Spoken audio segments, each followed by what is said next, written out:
Şübhəsiz ki, Ermənistan üçün çox siyasi nöqteyi nəzərdən əhəmiyyətli bir dövr başlayır və növbəti seçkilər Ermənistanda siyasi hakimiyyətdə olan Paşinyan partiyası üçün həyati əhəmiyyət daşıyır. O baxımdan Nikol Paşinyan və onun tərəfdaşları bütün vasitələrdən istifadə etməklə yaxın gələcəkdə baş tutacaq seçkilərdə qalib gəlmək istəyirlər.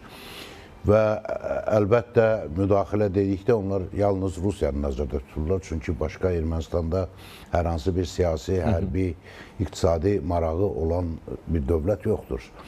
Və Rusiyanın da Ermənistana bu qədər maraq göstərməsi onun özünü geosiyasi aktor kimi aparmaq iddiasından irəli gəlir.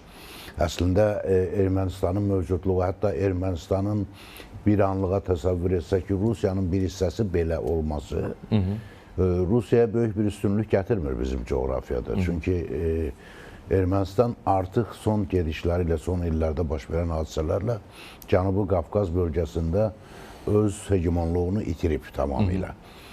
Müəyyən təsir qüvvəsi varmı? Əlbəttə var və qalır. Bu daha çox Ermənistan ərazisində qalır və ona görə də Ermənistanın Avropa Birliyindən kömək istəməsi tam başa düşüləndir bu mənada. Çünki Ermənistandakı daxili siyasi mübarizə meydanı bu gün ən qızğın dövrünü yaşayır və bu meydanda çıxış edən qüvvələrin, müxalif qüvvələrin hamısı elə Rusiyaya bağlı qüvvələrdir. Kilsə də, müxalifət də, ayrı-ayrı qruplar da, yəni müxalifət daxilində bir dağınıqlıq olsa da, müxalifəti təmsil edən bütün qüvvələr ayrı-ayrılıqda Rusiyaya bağlı qüvvələrdir.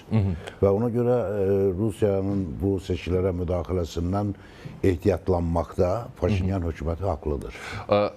Avtomatik sual yaranır təbii olaraq ki, bəs onsuz da seçkilərdə Avropa İttifaqı müşahidəçilər falan göndərəcək çox güman ki.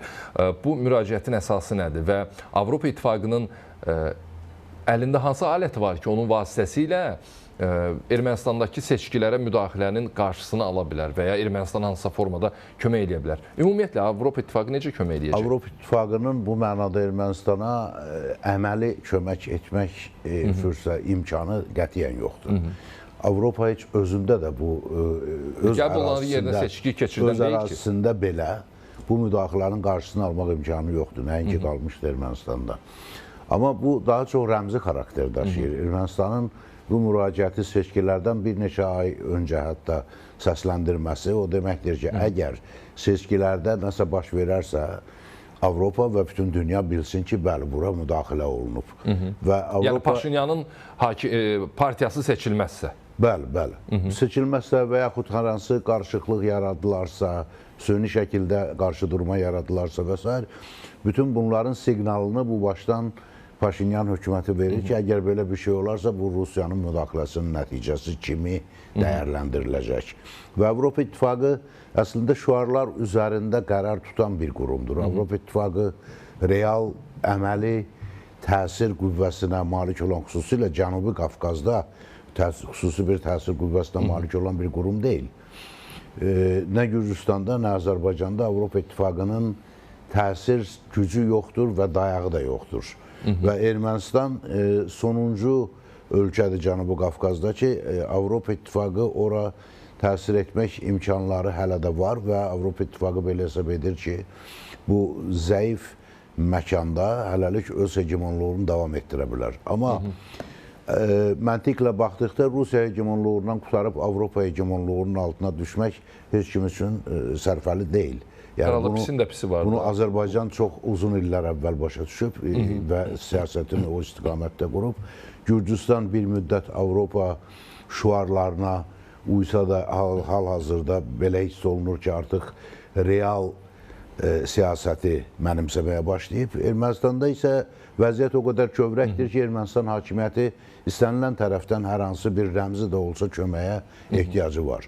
Və o baxımdan da kağız üzərində belə rəmzi olaraq müxtəlif əməkdaşlıq sənədləri imzalamaq və yaxud hansısa müzakirələrdə iştirak etmək sadəcə Ermənistanın qarşıdan gələn seçkilərdə bu seçkilərə ediləcək müdaxilənin qarşısını mümkün qədər almaq cəhdlərinin göstəricisidir.